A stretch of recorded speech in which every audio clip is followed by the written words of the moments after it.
Amigos, aquí estamos nuevamente con ustedes en una nueva emisión de Norte a Sur.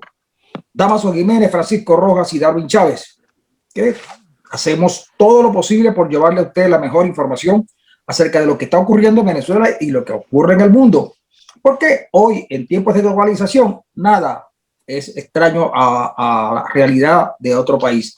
El caso venezolano, y ustedes lo saben, la Unión Europea, los Estados Unidos y algunos otros países reconocen a Guaidó, mientras que un grupo pequeño de países, pero muy importantes, apoyan a Maduro. Bueno, ¿para qué seguir con preámbulo? Hay un tema interesantísimo en la agenda venezolana que tiene que ver con lo siguiente. Este fin de semana, en estos días de la semana, Jorge Rodríguez anunció, como casi siempre, que había una reunión de Borges, Rosales, López y seguramente Vecchio también, y otros que iban a estar de manera virtual en el Hotel Marriott de Bogotá con Story, el que es embajador de Venezuela, pero que tiene su sede en Bogotá. Bueno, todo parece indicar, según algunos, que fue la preparación para seguir con las propuestas de golpes o de cosas de esas, tal como lo señaló Carlos Raúl Hernández, un columnista venezolano, y el gobierno dice que sabe todo lo que se discutió allí porque ellos quieren un infiltrado de la reunión.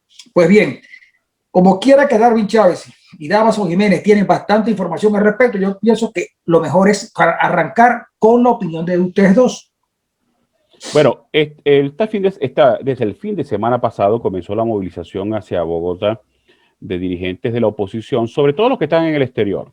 Es un poco complicado irse de salir de Venezuela en este momento. Y fue una convocatoria realizada por la Embajada de Estados Unidos en Venezuela, que funciona en Bogotá y cuyo embajador es el señor James Story. El señor Story fue encargado por el Departamento de Estado para liderar todos los esfuerzos para la reunificación de la oposición.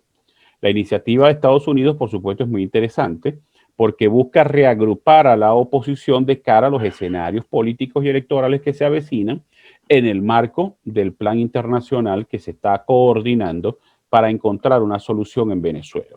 Lamentablemente, hay un viejo dicho que dice que lo que comienza mal termina mal. ¿Qué ocurrió? Que el G4 secuestró lo que yo lo bauticé como la encerrona de Bogotá y excluyó a las voces disidentes del G4 en la oposición. Antonio Ledesma no fue invitado, María Corina Machado tampoco fue invitada, y entiendo que la fracción 16 de julio de la Asamblea Nacional tampoco fue invitada. Hay unos 2 o 3 integrantes de la fracción 16 de julio participando porque estaban en Colombia y se sumaron a la convocatoria por iniciativa propia.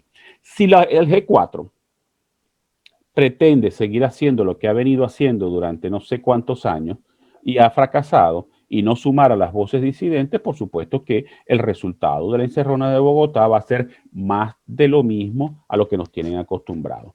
Pudiera repetirse el escenario del 7 de septiembre del año 2020, cuando Juan Guaidó anunció con bombos y platillos una nueva plataforma unitaria que no tuvo nada de nueva y mucho menos de unitaria, porque eran los mismos que ya estaban en la coalición que él gobierna. El problema de la oposición es el G4, porque estos señores se acostumbraron a manejar el poder y a beneficiarse de las prebendas que da el poder. Entonces, por supuesto, eso ha fracasado. Entonces, sencillamente, a mi modo de ver, los gringos no se chupan el dedo ni son pendejos.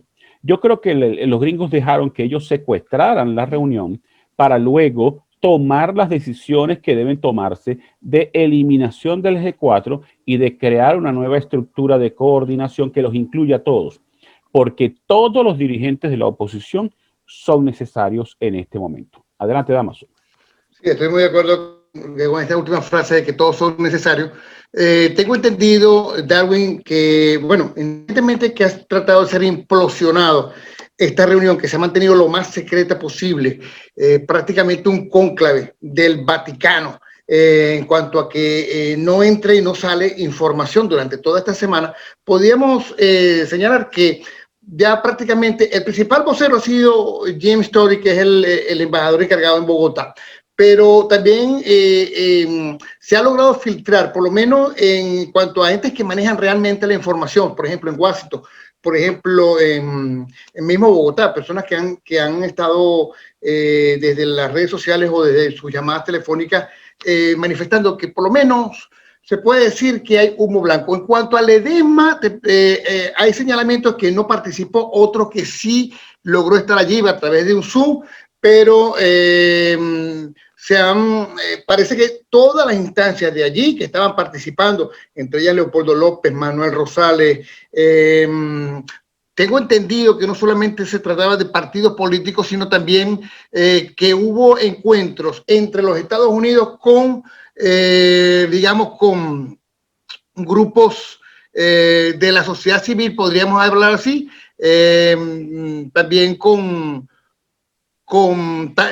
organizaciones de pensamiento, ¿no? Con tanques de pensamiento, y bueno, tuvieron la oportunidad allí de conversar con respecto a las estrategias y el futuro de Venezuela y las negociaciones que se tienen que llevar a cabo, muchas, ¿no? Pero lo más importante, lo señalaste tú, la reunificación de una oposición, porque creo que el plan que se ha planteado, el plan que se ha previsto allí con Biden, con el presidente Biden, es de una vez por todas. No hay tiempo, no hay tiempo, hay que definir esto que no tiene ni pies ni cabeza, hay que tener un liderazgo. Por eso que el mensaje, a pesar de que a muchos les guste o no, ha sido justamente que el principal ente que va a manejar el interinato, el presidente del interinato, a juicio de los Estados Unidos, en este caso de la nueva administración de Biden, es Guaidó. Guaidó o nada. Aquí no vienen, como lo hemos planteado, inclusive nosotros, ni primaria, ni vamos a hacer una encerrona, como tú dices, para definir cuál es el próximo liderazgo, ni lo que ha planteado en su momento Leopoldo, de que cambiar una plataforma con otro gente, ¿no? Con otras figuras, con otro liderazgo. No, sencillamente es Guaidó y todos tienen que trabajar en función de eso para plantearse. ¿Qué se ha dicho allí? Bueno, hasta ahora lo que se ha escapado es, bueno, que se le preguntó a Story si sobre las de gobernación. Se habla de que posiblemente pueden haber unas elecciones regionales, pero sí, solo sí, esto conduce a unas presidenciales y parlamentarias que tendría que ser para por lo menos en mayo, junio, a mediados del próximo año. Bueno, que se filtre la agenda, no hay ninguna preocupación, lo ha dicho Story, porque justamente de alguna u otra manera se va a plantear esta discusión, esta estrategia con el gobierno para tratar de buscar encuentros que prácticamente Maduro no ha sido verdaderamente muy inteligente con las últimas medidas que ha tomado. Creo que así como se decía que Trump es el mayor enemigo de Trump, Maduro, o su arrogancia, es el mayor enemigo de Maduro, en cuanto a que justamente perdió ese paso comunicante con la Unión Europea, que está haciendo una fuerte presión. Entonces, bueno, está muy interesante todo lo que viene ocurriendo. Lo cierto es que posiblemente, aunque no lo creamos, hay una cierta alineación con este grupo, y bueno, se está hablando un poco de lo que va a ser el tema de las sanciones, el bloqueo de cómo se va a arreglar el tema humanitario allí, de qué forma. Mira, por ejemplo, recordemos, había la posibilidad, por ejemplo, lo planteó, aquí lo tengo, entre unas informaciones que se han venido colando, Elio Abram ha propuesto, por ejemplo, que se le condicione el levantamiento de las restricciones del diésel a cambio de que el régimen de Maduro permita que el Programa Mundial de Alimentos opere en Venezuela. Se consideró esa propuesta, pero algunos plantearon, entre ellos James Stone, que hay suficiente diésel en Venezuela, pero lo que pasa es que ellos lo mandan todo para Cuba, ¿no? Entonces, cuando hablan de injerencia y títeres, bueno, ya Venezuela prácticamente, según ellos, es colonia cubana, los cubanos reciben mientras los agricultores venezolanos no tienen en este momento diésel. Este es un país de 7 millones de venezolanos que no tienen lo suficiente para comer, y desde allí pues están tratando de ver cómo se plantea sin hipocresía el tema de la ayuda humanitaria. Recordemos que de lo que se planteó allí es que al gobierno no le interesa el tema de la ayuda humanitaria, ya hubiesen abierto la frontera, porque de alguna u otra manera le quitas el poder con respecto a su único planteamiento, que es el CLAN. Un inciso, no, yo creo, profe. Bien, perfecto. En relación con la presencia de Ledesma y María Corina, la información inicial que recibí a comienzos de semana era que los dos que Ledesma estaba participando, pero María Corina se negaba, aunque al final aceptó. Me comuniqué con el equipo de María Corina y me dijeron, no estamos participando. Me comuniqué con alguien del equipo cercano de Ledesma y me dijo, no fuimos invitados. Ahí está la respuesta a la presunción de que Ledesma terminó participando o no. Adelante, profe. No, yo lo que creo es lo más importante de la reunión es conocer efectivamente qué fue lo que se trató. Sin duda que allí deben haberse tratado temas tanto de manera bilateral como de manera global en términos de la gente que asistió. Lo importante es saber qué es lo que eso no puede ser una reunión simplemente de chequeo, una reunión política muy importante, sobre todo porque hay demasiada discrepancia en el sector opositor venezolano, en lo que yo llamaría la oposición parlamentaria. Hay demasiada discrepancia y hay un asunto clave que es que sectores de esa oposición están planteándose la posibilidad de participar en las elecciones convocadas ya por la propuestas por la Asamblea Nacional y esperando la definitiva del Consejo Nacional Electoral para la fecha y cosas de esas. Ahora bien, allí hay discrepancias porque efectivamente hay quienes empujan el carro hacia unas elecciones regionales. Mientras tanto, al no saber nosotros efectivamente qué se trató y quién lo planteó, bueno, seguiremos esperando y a lo mejor seguiremos en un grado de especulación más o menos importante, pero sin saber efectivamente qué fue lo que ocurrió. Creo que deberíamos hacer un esfuerzo por lograr tener más datos de la reunión, porque en fin de cuentas, Carlos Raúl Hernández, por ejemplo, dice que fue una reunión para preparar la cuestión de las invasiones y cosas de eso. Creo que eso no está planteado. Para nada. Yo no sé, está muy desinformado. Ahora, le oí en un programa a Damaso Jiménez con Antonio de la Cruz la siguiente afirmación de que los americanos estaban rastreados con Guaidó, que Guaidó era el interlocutor. Tal vez la reunión haya sido justamente para decirle nosotros no vamos a donar a Guaidó en este momento y lo consideramos que el único que tiene capacidad de mantener unida a la oposición es Guaidó. Hasta ahí llego yo. Solamente quiero introducir un detalle que fue que Nisma Erevan hoy en uno de sus tweets revelaba que Cuba había propuesto, yo no sé de dónde lo sacó, simplemente lo dijo él, que Cuba estaba proponiéndose como sede para una conversación entre Estados Unidos y los opositores venezolanos, y el gobierno venezolano, para buscar una salida. Eso, por supuesto, tiene algún sentido en la medida en que cambian las políticas con respecto a Cuba y, por supuesto, ponen en otro lugar las esperanzas del gobierno venezolano que planteaban la opción de que con Biden las cosas iban a ser mejores para ellos. En fin, que ahí están una serie de elementos que como nosotros no tenemos, como hay tanta dispersión y tanta especulación en lo que se dice, a veces cuesta mucho poder hacer un análisis mucho más certero de la realidad venezolana y de lo que pudiera venir en el futuro. No sé qué piensas tú, Darwin, sobre el tema, pero es que aquí hay un plan internacional, vamos a estar claros. Hay un plan internacional, pero el éxito o el fracaso de ese plan internacional implica que se sumen los aliados confiables del chavismo. Si Rusia, Cuba y China, pero principalmente Rusia y Cuba, aceptan el plan de los Estados Unidos, que es lo que aparentemente está ocurriendo, porque no solamente la revelación de Nisma Erevan, que es importante porque Canadá siempre ha sido un aliado confiable para los Castro en Cuba. De hecho, recordemos que cuando se concretó, ¿verdad?, la distensión de las relaciones entre Estados Unidos y Cuba entre el 2014 y 2015 en la gestión de Barack Obama, en Canadá fue donde se realizaron las conversaciones que tuvieron como mediador al Vaticano, al Papa Francisco. ¿Ok? ¿Qué es lo que ocurre? Que ya Rusia y Cuba están moviéndose en torno a eso. Yo la semana pasada en mi columna publiqué que hacía una semana, o sea, hace 2 o 3 semanas, se produjo una importante reunión de representantes rusos y cubanos con norteamericanos en Panamá. Y uno de los temas de conversación más interesantes fue que Rusia, sobre todo, solicitó la liberación de Alex Saab. ¿Ok? Y casualmente, en esos mismos días, la familia de Alex Saab pudo ser trasladada a Moscú, a pesar que estaba bajo custodia, retenida en Caracas por parte del gobierno de Maduro. Entonces, las cosas están caminando. ¿Qué es lo que ocurre? Que el gobierno de Maduro, ellos no saben jugar de otra forma, sino chocar de frente.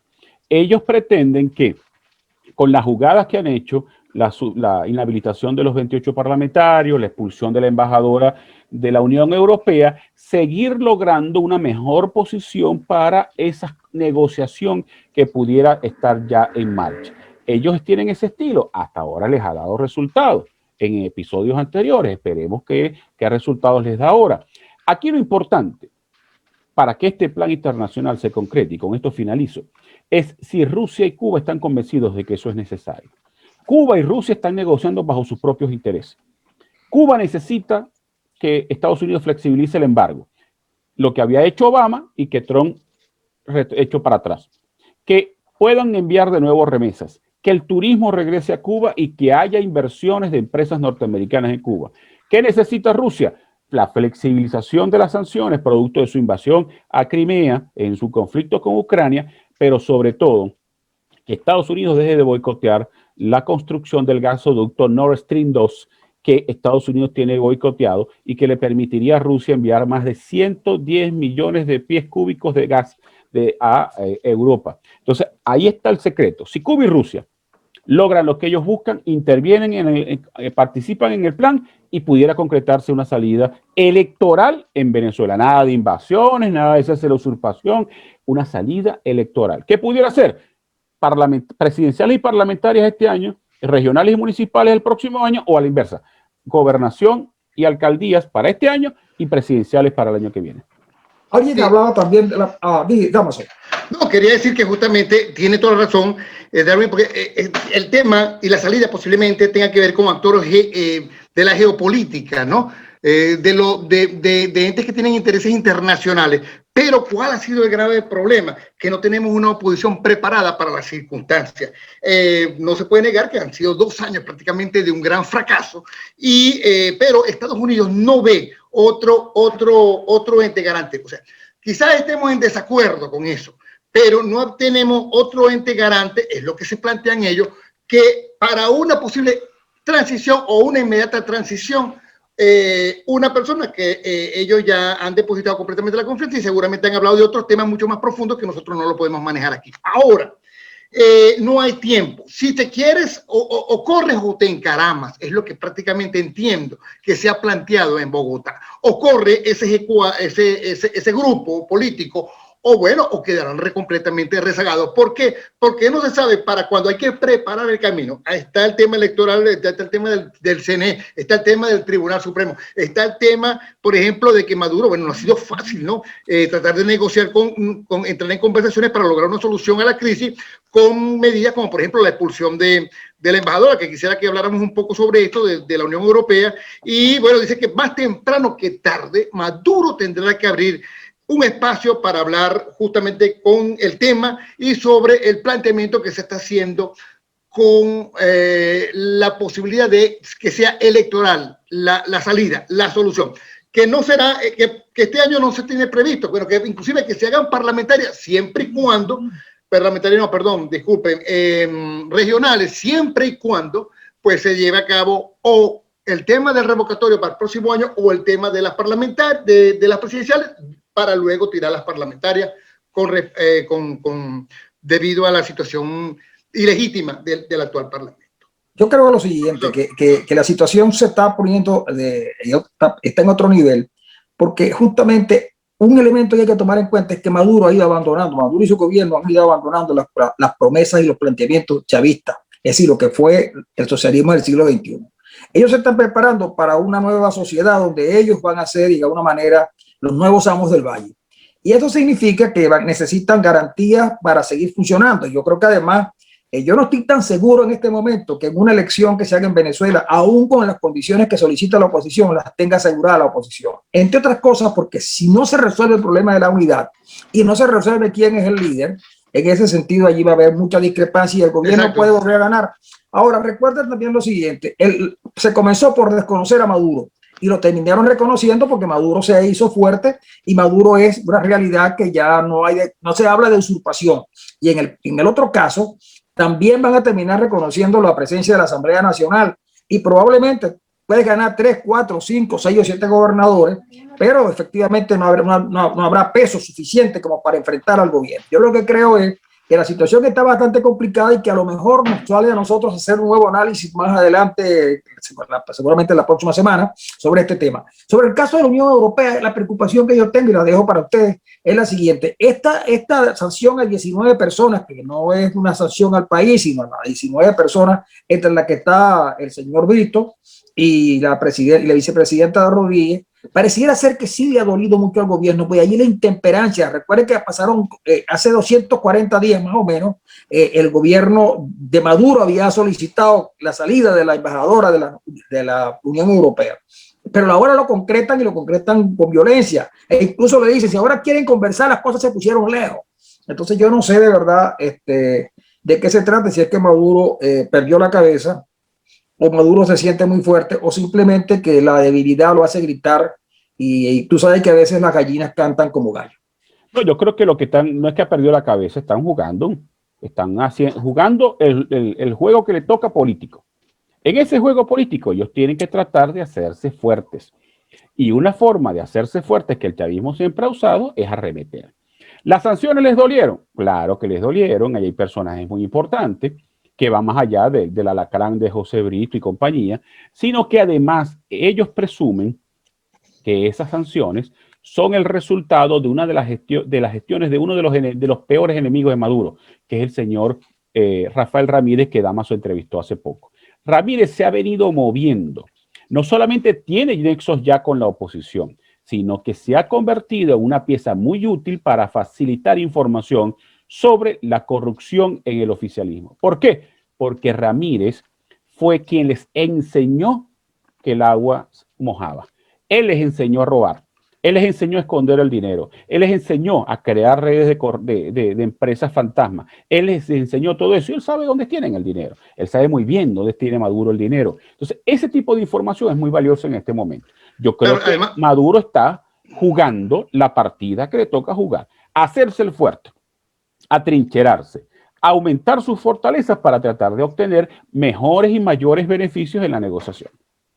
Sí, y obviamente sus mayores intereses en este momento tienen mayores intereses en Europa, en los paraísos fiscales europeos, que en los Estados Unidos, donde todavía la gente está buscando pues dónde tienen intereses. Seguramente existen los testaferros, y se dice que aquí hay una gran cantidad de testaferros, sobre todo en la Florida, de entes, y bueno, la entrada y salida de este señor, que es muy gris, el pastor, pero tiene que ver porque hay una especie de chavismo visado, que negocia con un chavismo residente que se encuentra aquí. Pero en el caso de Europa, y lo ha demostrado, por ejemplo, entes como los hermanos Morón o como el que fue vicepresidente de Enelven, todos esos recursos se encuentran y se movilizan allá, y realmente la primera gran derrota o la primera forma de derrotar o de apretar el régimen es sencillamente digamos, un ataque en cuanto a las finanzas, ¿no? Que realmente las necesitan